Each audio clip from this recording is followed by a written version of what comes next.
Hello guys, this is Deathdealer. Welcome back to another Space Engineers video. Today we have a ship review. It's one of my ships. I finished constructing it about an hour or so ago. This is the Equinox Class Corvette. Now, the class of the ship, with the Corvette side of things, I'm not entirely sure about that, but that's what we're going to go for. So yeah, it's a large ship. It's a military ship. One of DeathCorp's first military ships. DeathCorp, by the way, is my Space Engineers company, so hit the like button down below if you like that sort of idea for manufacturing stuff. So weapon systems, you'll have a few statistics coming up on screen, but to start off we have the main cannon at the front, which is 4 rocket launchers with a targeting camera, and of course we have Gatling and missile turrets put all over the ship. Now, as you can see, the ship follows a ribbed design. I really like these designs. It adds a lot of detail and makes the ship seem modular. It's not, of course, but yeah, that's the idea. And as you can see, parts like the bridge are very exposed in this sort of ship, so it isn't too overpowered. Going with the white and blue colour scheme, and well, it looks good. There is some areas where the white can be a little strange, but that's just because of lighting.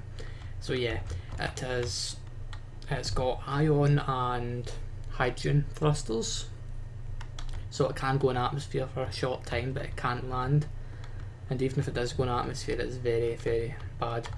At the rear of the ship, this is a heavily defended area because this is the weakest point, the hangar. So we've got 4 missile turrets surrounding the hangar and more turrets around, and yeah, as you can see, we've got 2 of the standard fighters from Keen Software House themselves. The ship is completely survival ready, oxygen conveyed all up in a conveyor network, and of course you can do whatever you want with it. So to step inside, as you can see, I've already got some doors open because I've already recorded this once, but the audio, the music in the background was too loud, so my voice was basically not there. So if we close the hangar doors, they do take a bit of time, but it is quite nice. And of course these ships are powered down. So yeah, basic storage, some gyroscopes in view there. So basically what we've got here is we've got connectors, so you can connect your ship up and transfer items into the cargo containers you have, and you've also got LCD panels, so you can maybe display some stats on players or cargo or whatever. So that's that for the hangar, and we'll just close the doors as we go, little airlock, and as you can see I've signposted this. Now this area is engineering. We have 3 large reactors and we have 4 jump drives. So this ship is very powerful in both power and jump distance. I've put multiple layers, well, multiple floors on this level, in this room, because it adds a little bit more to the room, and I think it's good if you want to do a machinima type thing in here. So to continue on, we have the main stairwell, which leads from the bottom deck to the bridge. So we just use it. It gets more intricate as it goes up, and as you can see, I've got more signposts. So back there's engineering, and there is the reactor room, which we'll come to after we've done the upper decks. As you can see, more access to the engineering area, and as we go up, you can see the stairwell gets more intricate, and we've got oxygen vents all over the place. Here we have the med bay, which also has the beacon in it, which has been deactivated, so if you want to turn it on, you need to manually turn it on in the ship systems. This ship can be used for anything really, that's why I have med bays and all that. I didn't put any cryopods in, but this ship is designed so that one person can operate it at a minimum. And finally, as you can see, we have the bridge. Now this bridge, as you can see, there's not much in it. There's one command chair because it's only meant to be piloted by one person, of course. It can be piloted by more, but yeah. And as you can see, we've got a good viewing arc, so you can see all around if you're flying this in first person, of course. But I never fly it in that. And you can see the rest of the ship. Now, to continue on, we have down here, as I said earlier, we have what you call it, the main reactor room. It has less reactors than what engineering does, but the only reason I put so many reactors back there was for the jump drives, just to make it look a little bit better. And these next few rooms, well, these next two will be pretty bare because big things in the middle of them. And you see it's all connected in the conveyor network up above. Onwards we have the main cargo storage. 3 large cargo containers and all those small ones in the hangar.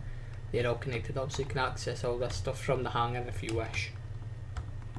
Next we have the main production room, which is 2 refineries and 4 assemblers.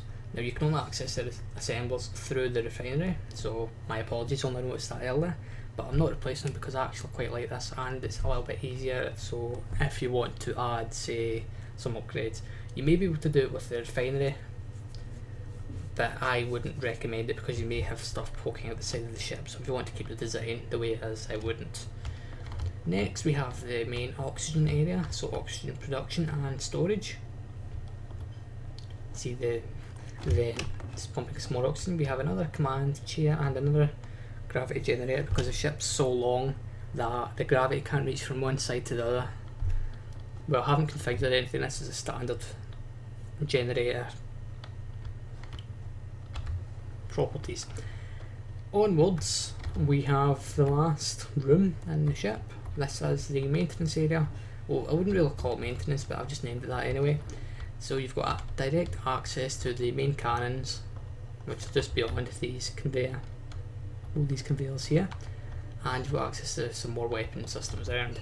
And finally, this is the last backup flight seat. So, acceleration, well, movement. The ship does pretty well. It's slow to turn, but I don't really care about that as long as it can hit the target, it's okay. Acceleration, it's slow-ish. It takes a little bit to get up to speed, and it takes also a little bit to get back down, but since you've got so many thrusters all over the place, it shouldn't be a problem.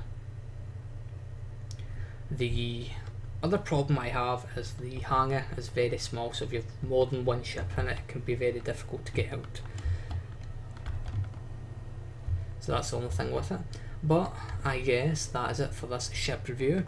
Any more ships I build, I will put them on the Steam Workshop as well, and probably do some more videos for them too, because I will be using them in my survival RP series, so it's probably best to put them on here as well so you know it's a ship. And all my ships will follow this blue and white colour scheme from now on, because I use it to represent something. It would represent our faction, which is DeathCorp, of course. And with that said, we're going to have to end it there. So if you want to see more, or if you want to submit some ships for a review, make sure you hit that like button and put them in the comment section down below. And if you want to see more, make sure to subscribe. Thank you for watching, and I'll see you guys next time.